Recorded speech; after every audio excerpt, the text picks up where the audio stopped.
Right now, you need dependable internet and endless entertainment. Xfinity delivers with reliably fast speeds and Wi-Fi coverage throughout your home. Plus, access all your streaming apps in one place right on your TV. To schedule your free contactless equipment delivery, click or call. Restrictions apply.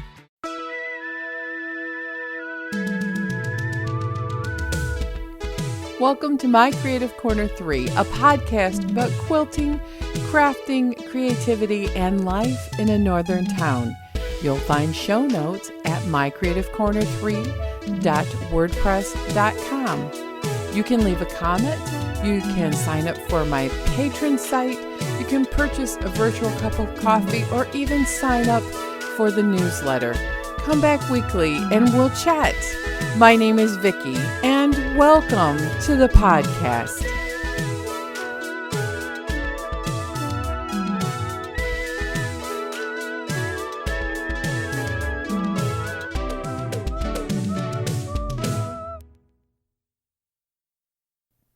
Good morning. It is June 5th.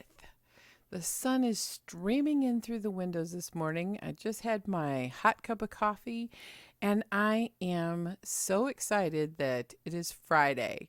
I'm looking forward to a nice, pleasant weekend, and hopefully we will continue to plug away at getting things done here at the house. What we have been doing is just, usual house maintenance and yard work and all of the things that you put off. And when you're home all the time, you got nothing but time to do it, right? All of the Highland Game festivals have been canceled for the summer, except for maybe one. I'm not going. I can tell you that right now. I canceled a dentist appointment this week because they just were opened for dental cleanings this week. And I told them I'm sorry. I'm just not ready. I mean, I'm going to go from seeing nobody and not going to stores and being basically locked down to going and having a dental cleaning. No, even though they're taking precautions, I'm not ready for that yet. Try again in August when I have my appointment rescheduled. And if I'm not ready to go then, I might cancel too. There's nothing pressing with my dental needs. So we've been just doing projects around the house. When you're home and taking a few nature rides here and there, but we're home quite a bit. And so we've been knocking out those projects that we have really been putting off. We did some maintenance on the garage with a long-term plan by the fall winter to have a home gym in the garage. So there's been a lot of time that my husband has spent out there organizing, cleaning, making a couple of little upgrades that needed to be done to prepare for a home gym. And the garage has not been a place where he typically would hang out. We never parked our car in there because it had a big snowblower and all the stuff. So it's going to be nice when it's done. And I'm hoping to maybe eventually have some sort of cardio space, for some sort of a bike or elliptical trainer or something. But that's not top priority because, to be honest, my hip bothers me enough. And when I use those, sometimes it aggravates it. But that's my thought for something in the winter. So the garden is overnight sprung up. We have irises blooming and a few of the early hybrid daylilies, the yellow ones that bloom. We went from no leaves on the trees and cold and snow to the second half of May being above normal temperature. And here we are going into June. It's going to be pretty much normal temperatures. Everything is green, and I'm excited. We have a lot of work to do on the garden, but the neighbors on the property line still haven't finished their part, and I'm leery because I get up this morning to check on some succulents that I put outside. They weren't doing very well, so I moved them right by the back door. It's the entrance of the house, and I found a business card of the head man, and it says, "Call me." So the funny thing about this is that we've lived here for 19 years, and we've always had an electronic doorbell, But for the last few years, no matter what doorbell we put out there, it doesn't work. So last week, our goal was to buy a Ring doorbell, which we did. And we've synced it all up to our phone. And then my husband's worked, 12 hours a day since. So installing it is on the plan. So this guy we've told him that the doorbell doesn't work. He won't call people because he's 80 years old and can't hear on the phone. So he shoves these business cards in the door, and then we don't know that he's here. I can't hear that anyone's in the driveway. Now I'm worried. What does this mean? I don't know. They need to be done with their part so I can get done with my part, which is going to be asking my husband to help move plants and landscape the property line. Now we have pretty much, I think, decided that all the trees on the property line are gone and it's wide open. Don't like it. So we're going to build a landscaped berm through the back like it was. And we have picked out they're called pyramid-shaped arborvitae. Yeah, we told the neighbor that we are replanting with cedars, just like they were there before, but they were very large and overgrown and broken off. And actually, a lot of them were not doing well. So that's what we're going to do. I'm not sure that he's too happy about that because he likes everything wide open and nothing on the ground. And that's not how our garden is. So the thing about our garden is that, yes, I like fairy gardens, and that part, the boxes they're in need to be redone with probably like paving stones. And we're going to reconfigure the yard and garden a little bit because we have this new Kubota tractor. I call it a tractor. It's a garden tractor. It's pretty good size. It has a 5-foot mowing deck and a 5-foot snowblower on the front. I have not tried to drive it yet. I'm not ready. I don't think I have enough skill to manipulate it around the house and mow the lawn. But my husband, he doesn't mind doing that.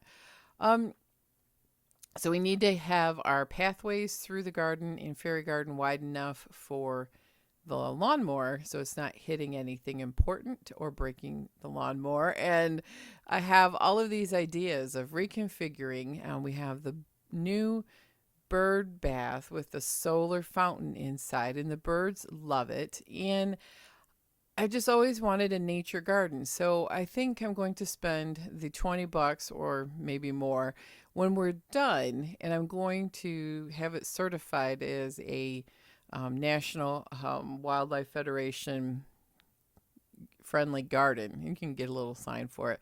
But I've been really going through the checklist and being serious about what I want to do to make this a habitat friendly garden. It's also going to be a cottage style garden with whimsy and fairies, and whimsy and fairies. And it's not everybody's cup of tea.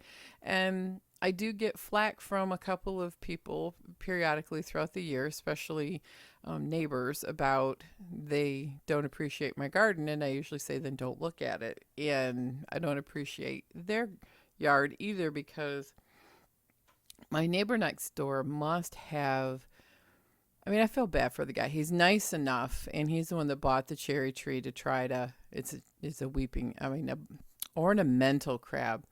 But he's outside all the time, which is good for him. But he has a disability of some sort, but he's the one that shovels the snow every day down to the concrete, and it's scrape, scrape, scrape, scrape.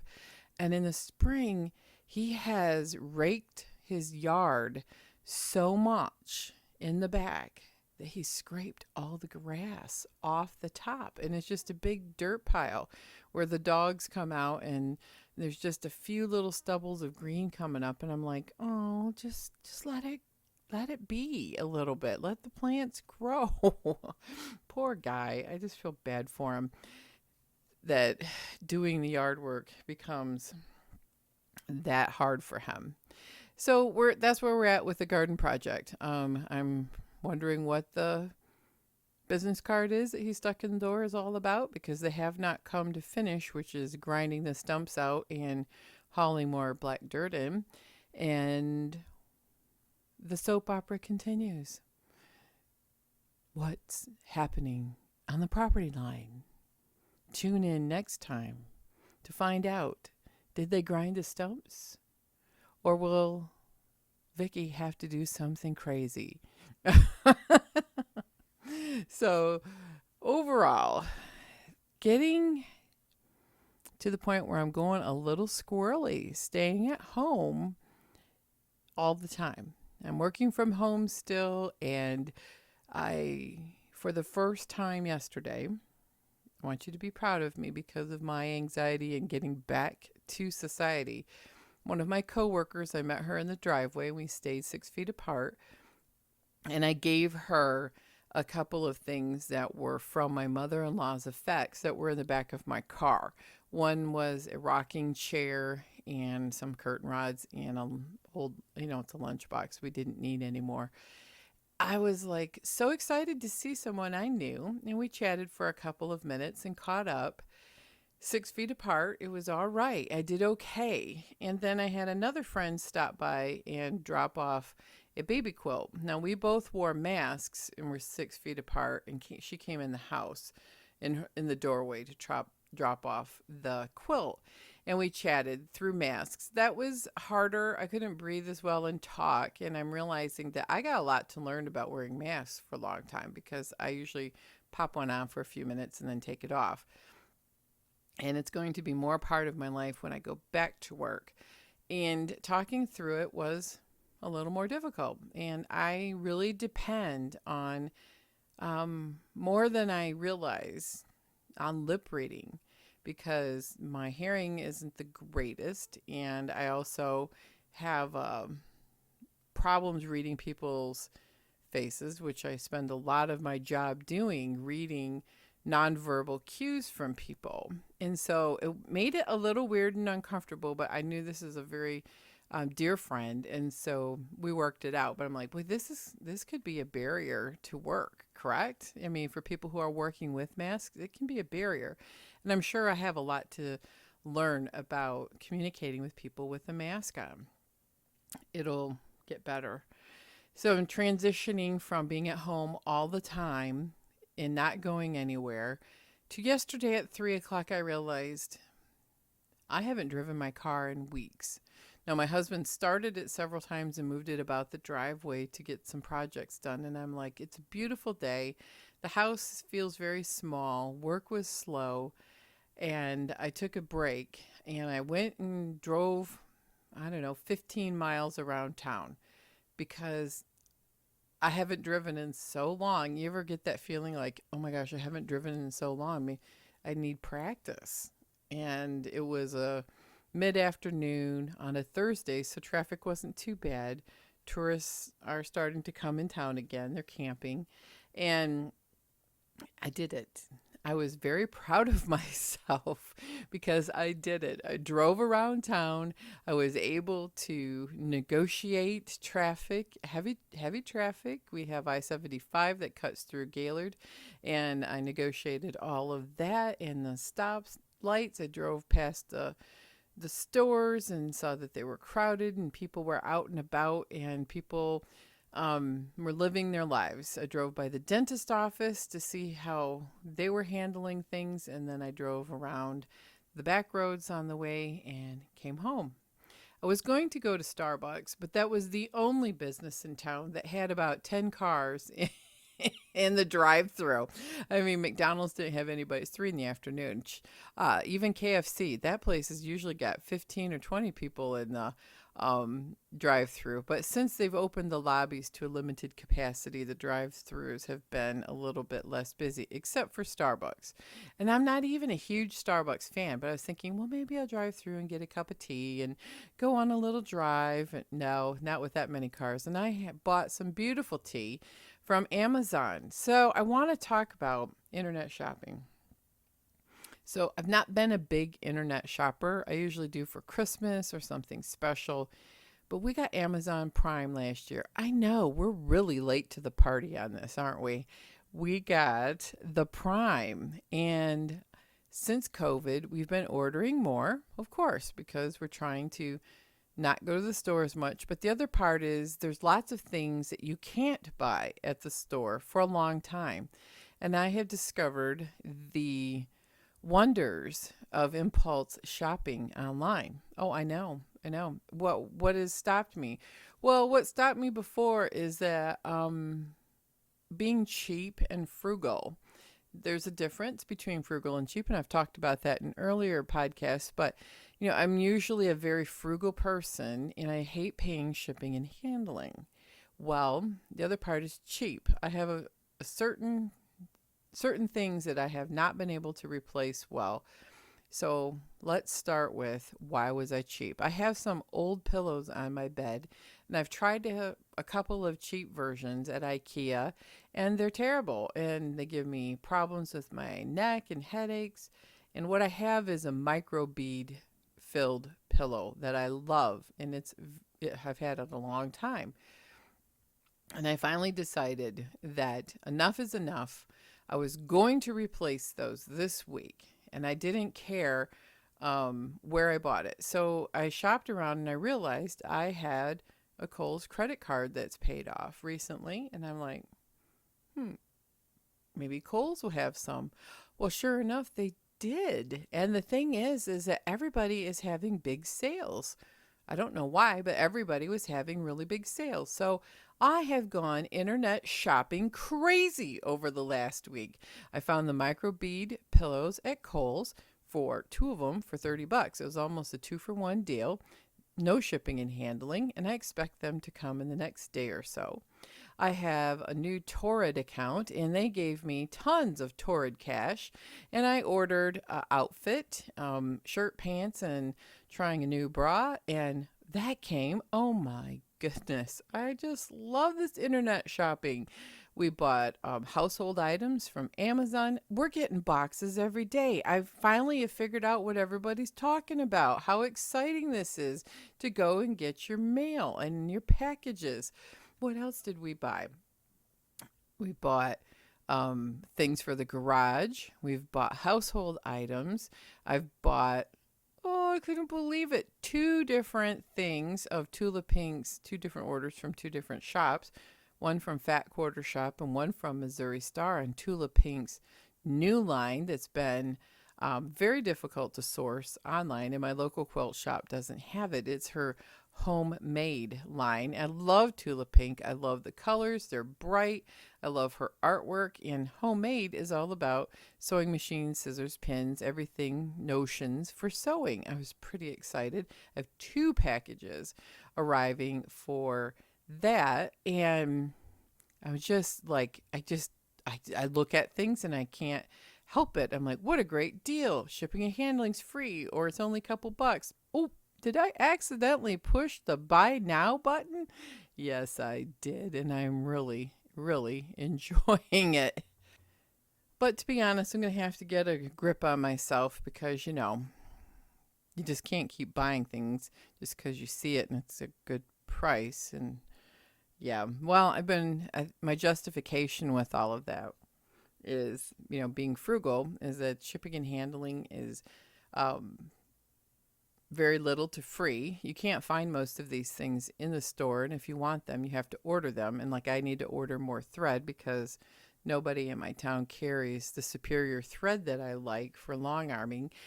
And, there are just things that they don't carry anymore. And the culture of shopping is turned to, we don't have it in the store, but we can certainly order it online. Well, if that's the way it's going to be, I'm going to order it at the place that I can get the best deal for the exact same thing with 0 to very little shipping and handling. So I've been, for the first time in my entire adult life, found the joy, the whole frenzy of impulse buying on the internet. Because I can tell you what, I don't impulse buy much when I am out shopping in a physical store. I don't know, maybe the whole thing of ordering online isn't as real to me, because I can go through a whole big quilt show and spend 3 days there and only spend like $50 or less, because I just don't see things that I can't live without. And that's the other part. I know exactly what I want. I don't normally deviate from that. So, bought some clothes, bought some household goods, bought some cleaning products. Oh, yes, I bought Norwex cloths too. So, that's the first time I'm trying those.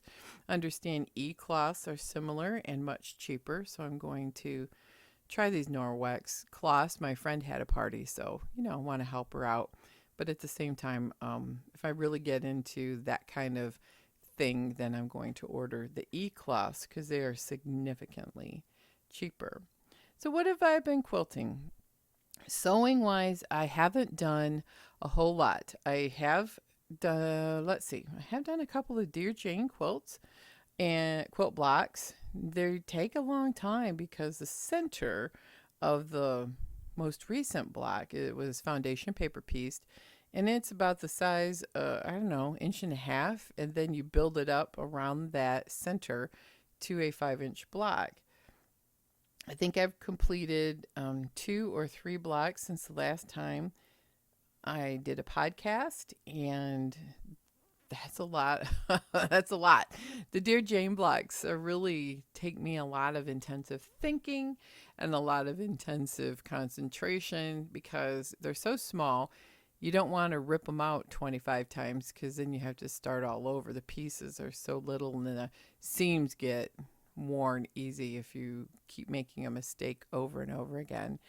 And I took a idea of a surgical cap plus a bohemian, what we used to call babushkas, back when my grandmas wore these caps to protect their hair and also to keep the hair out of your eyes because I have COVID hair going and no haircut and it's everywhere. So when I long arm and when I sew, it's pretty much, I took a fat quarter, maybe a little bit bigger, and cut a big rectangle. It was like 12 by 22, 11 by 22. Cut the band is 6 inches by 22, and then a long strip, and I made it into it's 1 inch by 22, and I made a band. So I folded the 6-inch strip in half, and then I folded it all over with like French seams so all of your edges are not exposed. And I did the same for the large rectangle, except on the back long side of the rectangle, that's the back of the hat, I folded it over into a channel and threaded the string through it. I folded over the other strip into it, making like a little tiny strap for tying it because I don't have elastic. And then I took the corners of the casing where the strip is, and I gently tacked it to the upper corner of the band at the front. It's a really simple cap. And then you tuck the pleats down in and adjust it on your head. So if I were going to do this differently, if you wanted it to look way more fancy, you could, of course, embroider the band or applique or do something there. But I didn't cut it deep enough at 11 inches to give it a big surgical cap style or babushka style poof on there where you could shove all of your hair from the back up into it, or have it come through like you would wear a baseball hat and you run your ponytail through where the strap comes around that channel, you gather it up and tie it.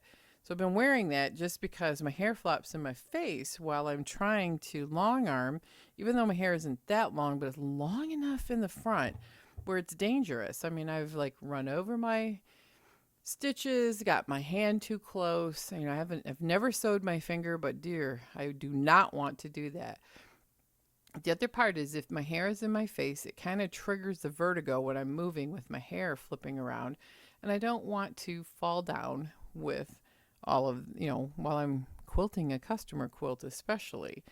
So the babushka, I did one simple version. I may try it a little bit bigger with a big poofier pocket because now it feels kind of like a tight motorcycle style cap which is fine. But if I want to get my hair up in it, more like a surgical cap or a babushka where you have your hair through the ponytail, then I'm going to make it a little poofier and bigger, and then the gathers will be much more pronounced in the back. Because it's truly, our beauticians are still closed. And by the time they open, which I don't know when that will be, I'm sure it's going to take a month or more to get in. And my hair is a crazy mess. It's just a mess. So I'm putting a cap on it at home. So I've been working on getting out. I've been working on the garden as much as I can. I've moved all my succulents outside, and I've been moving them from cold nights to running them into the garage to pulling them out a couple of times. They're my annuals that I'm trying to keep from them getting frosted. And I think we're so far so good. There's no frost in the forecast. Sowed a few Dear Jane blocks, 2, maybe 3 over the last week and a half. And then the calls started coming in. Quilters have been sewing quilt tops during the lockdown. I have so many customer quilts in this house and 3 t-shirt quilt requests. So I just put the binding on the first t-shirt quilt. I have loaded another quilt on the frame for a customer, and I'm just going to have to spend most of my time, which is the way I like it, long arming and then doing a little bit of sewing on the machine for the Dear Jane blocks. And we have the hand sewing in the evening. So I laugh because it's like upstairs gets hot in the summer. And of course, binding a t-shirt quilt is hot. I usually get the most business in the hottest months. So people must be, normal winters, they're hibernating and sewing. And then in the spring, they call me. And then this year, with the quarantine this spring, I've got quite a few quilts. And I laugh because I was thinking I was never gonna long arm for a customer again 9 months ago because I didn't have very many calls. And I think in the last 6 or 7 months I've only done a handful of quilts for customers, which was okay because then it gave me time to catch up on my quilts. But now I only have 2 of my quilt tops to do. And I even have all of mine bound and finished, except for one of the stack. I know, the stack. Now I'm down to just the 2, which I'm really grateful for. And I'm really grateful for all of the customer quilts. But then sometimes you go, why is it feast or famine? And why do these jobs that are hot come in the hottest months? And I'm in the hot room of the house with the fan blowing on me, and I'm hand sewing bindings on a 90-degree day. And thank goodness I have central air, but the room still gets stuffy even with central air. So that's been the phenomena of customer quilts and long arming. That seems to be the thing for the summer. Is I'll be doing lots of long arming and a little bit of sewing. And in the evening, I still have my Hexie temperature quilt that I'm hand stitching. I even started doing more knitting on the cowl. Now, the cowl is long enough where it will connect once, but I have enough yarn. I think I'm going to make this more into an infinity scarf where you can wrap it around your neck twice. I like that look, and I've got enough yarn. I have discovered a really fun video podcast that Kristen recommended, and let me find the name. It's a mother-daughter podcast, and you can listen to it, but they have video so you can check in. They do a Zoom type of video podcast, and they are in 2 different states, and they have a business, knit business, yarn business, and they meet every day. But once a week or twice a month, they do this hour to an hour and a half on a couple of them podcast, and they talk about all the things in their lives, and they talk about their shop and patterns. It's very fun. It's like conversations with a couple of your best friends. You grab a cup of coffee or a tea and you sit down with your knitting, and they're knitting while they're talking, and it's great. It's called Legacy Knits. KNITZ podcast.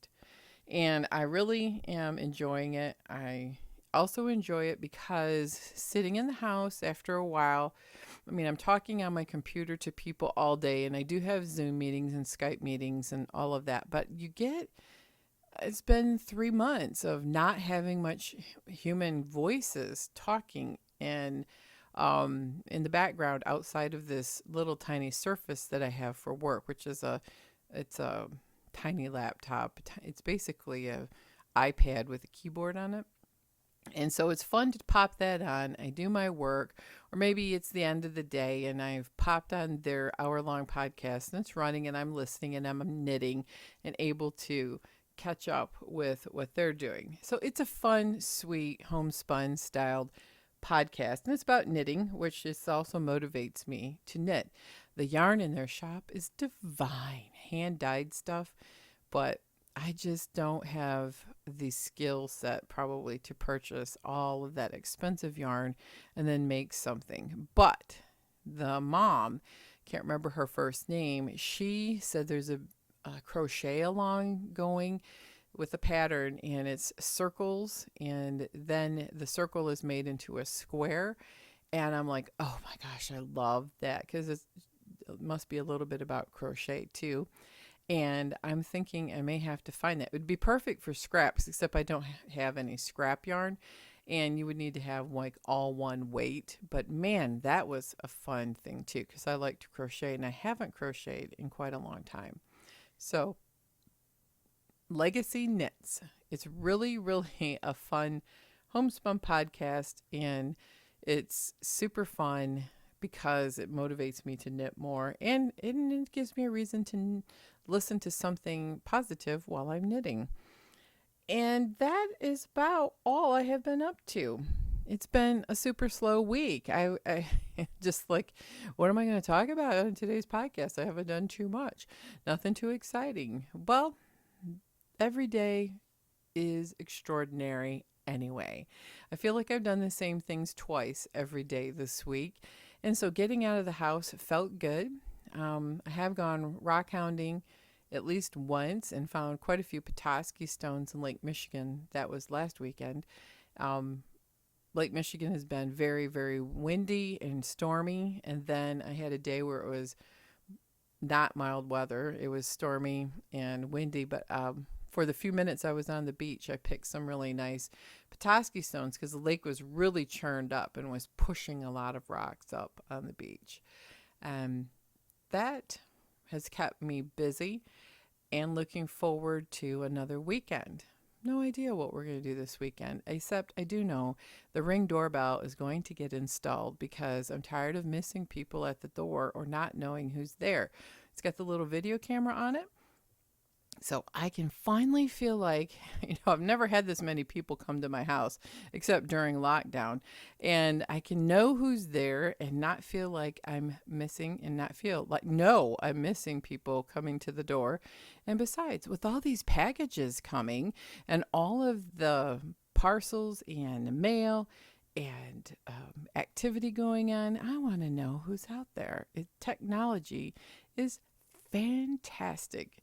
I love it so much. I may even put like a little camera on my bird bath for one day just to see what birds are using it, because I see feathers and I've seen a robin on there, but I'm wondering what birds are using it. I know I'm becoming this really crazy hermit at home doing all kinds of fun things. Things I would never have time to do otherwise, right? So what are you doing? Have you hit the wall? We're still under a lot of restrictions here, but Michigan is opening back up, and I think most places have. We're probably one of the last states to have such restrictions. And we're still looking at casinos, beauty salons, nail salons, gyms, indoors. They're saying you can work out outside at a gym 6 feet apart. Yeah, who's going to do that on an 80-degree day? And if you do, more power to you, because I would not do that. And most other businesses are open with social distancing, and they are really requesting masks they can't enforce it probably, but people are not wearing masks as much as I thought they would, but they are in some circumstances. So overall, I feel like my life is getting back on track. I'm learning how to re-enter into this world that's a little bit different than what it was 3 months ago.